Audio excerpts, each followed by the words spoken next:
জার্মানির বন শহর থেকে আপনাদের সঙ্গে আছে আমি খালেদ মুহিউদ্দিন। আজ আমাদের অতিথি এমন একজন যার আসলে কোনো ধরনের ইন্ট্রোডাকশনই দরকার নাই, শুধু আমাদের বাংলাদেশের অডিয়েন্সের জন্য না, সারা পৃথিবীতে দরকার নেই। আমাদের সাথে আজ রয়েছেন শান্তিতে নোবেলজয়ী অর্থনীতিবিদ ডক্টর মোহাম্মদ ইউনুস। ডক্টর মোহাম্মদ ইউনুস, আপনাকে আমাদের অনুষ্ঠানে স্বাগত জানাই। আপনাকে আরও জানিয়ে রেখি, আমাদের সাথে আমাদের প্রযোজক আরাফাত এবং আমাদের যারা জার্মান কলাকুশলী আছেন তারা সবাই আপনাকে সালাম শুভেচ্ছা জানিয়েছেন। আমরা আপনাকে খুব ধন্যবাদ জানাই আমাদেরকে সময় দেওয়ার জন্য। আমিও সালাম জানাচ্ছি সবাইকে, অসংখ্য ধন্যবাদ। আর আরো স্পেসিফিক ভাবে বললে, শেখ হাসিনা স্পষ্টতই আপনাকে অপছন্দ করেন, অনেক কিছুর জন্য আপনাকে দায়ী করেন, পদ্মা সেতু এবং এই সেই।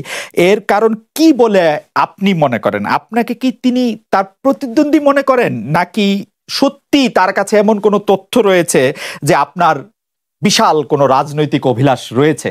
আপনি কি রাজনৈতিকভাবে তার প্রতিদ্বন্দ্বী হয়ে উঠছেন বলে তিনি আপনাকে অপছন্দ করছেন, না কি কারণে? আমার মনে হয় উনি মনে করেন যে আমি দেশের সর্বোচ্চ ডাকু, সন্ত্রাসী, কিংবা আমি অপরাধী, আমি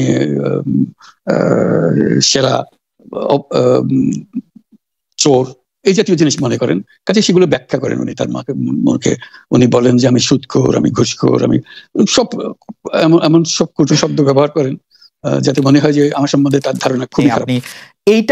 এইটার জায়গাটাকে একটু, ব্যাকগ্রাউন্ডটাকে আমাদের একটু বলা যাবে যে আপনার কাছে কি মনে হয় কেন এই শত্রুতার বা কেন এই অপছন্দের বিষয়টা একটু সৃষ্টি হলো বা তৈরি হলো? আমাদের এটা এমডি পদের জন্য পদ্মা সেতুর মতো সেতুর টাকা বন্ধ, পদ্মা সেতুর অর্থ বন্ধ করলো ডক্টর ইউনুস। ডক্টর ইউনুস কিন্তু আমাদের সরকারের বিরুদ্ধে মামলাও করেছিল। বাংলাদেশ যে নিজের অর্থায়নে পদ্মা সেতু করতে পারে সেটা আজকে আমরা প্রমাণ করেছি।